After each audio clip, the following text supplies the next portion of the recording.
na asị kwata ụlọ nsọ m nwere n'ụwa enwere m ebe obibi ka ya mma n'igwe asị ndị ụwa ha kwatuo n'ụlọ nsọ m nwere n'ụwa enwere m ebe obibi ka ya mma n'igwe ndị ụwa kwatuo n'ụlọ nsọ m nwere n'ụwa ebe m si atụ okporoko nke agbagbuole n'ugbo okporoko ịgbaala dị mkpa m hụ n'elu ụwa Chukwu.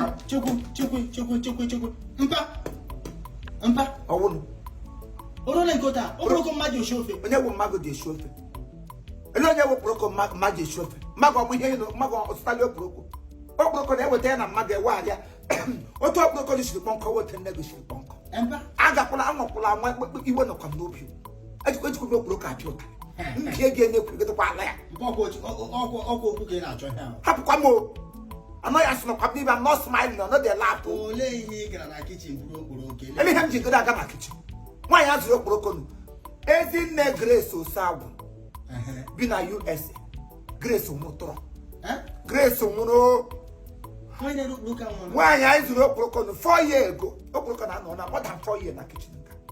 Nne ga-ajụkọ m nwa na-ada egbupụli ihe ma awụ nke ọ dị ekpeli. Were mma gbujisi okporoko shele mmiri. Ya ga wuri ezu oge nke ụgbọ ka m gara aga fọta ya ka m fụrụ ya.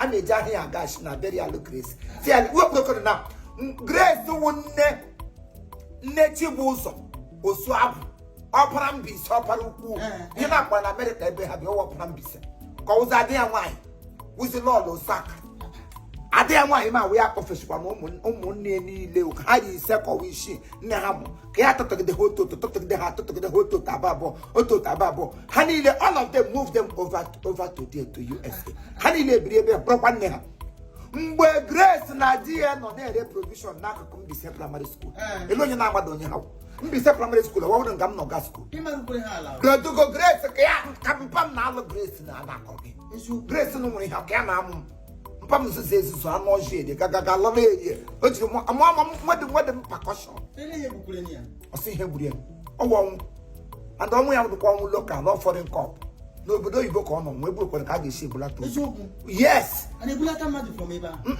a na-adọwa gị ebe on the 22nd of December n'echi ahụ ka prọkpụtọ ga-agba n'ihu ehi eliri egbo ya na Queen Catholic Church nọ na Mbaise abịazie na Mbaise primary school fair ga-aka niile ga-agbakọ rie nwa ọkọ ngaji n'eze asị onye na anya na ahụ na-eshi ihe bụrụ ote mbi okporoko ka a ga-eburu okpiri bigbuo onye ọnwụ ya mmụọ so everybody suppose ịpụta ka anyị na ike kwanyere nna anyị Grace ugwu nwaanyị gawara obodo oyibo still for one day she no fit say she dey every Christmas ọ na-alọta every Christmas she must return home to do and associate with ụmụ nwaanyị ibe nwaanyị ụlọ na-agụ agụrụ despite her portfolio zigodo ụmụ ya zụcha ahụ ụmụ ya niile topụ lọlọ ogbuhuru ụzọ adịghị nwaanyị kpado ihe na-akpa ya ụlọ ogbuhuru ụzọ 1 because o mepere ụmụnne ya ụzọ ha niile ahụ ụzọ the children and the sisters and brothers and relations gather together nye ya that title ogbuhuru ụzọ ọnwụ Grace nne m mgbe Grace na-ebu okporoko ya dadara ala o buru okporoko ya lọta ụtụtụ ka ndị mma na onye ọbụla na-agba eburu ya ka ọbụba mma a na-eme abịa Igbo Mbaise ihe anyị ga-agba nga ahụ isi ya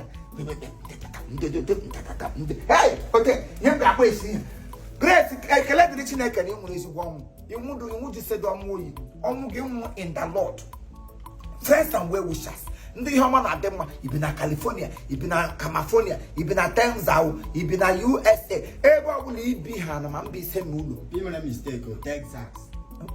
gburu ihe ntegie n'olu gide eteta ahụ onye ọbụla pụta dat 22nd 21 wekipini isi ahụ ka a ga-amụrụ ya anya abalị 22nd ekwe ala si ya ngwa foreign cup go back to your creator and rest in peace because you have done noble ịgbala mbọ onye gba isi mbọ si lie ya esi olili nwaanyị ọma Grace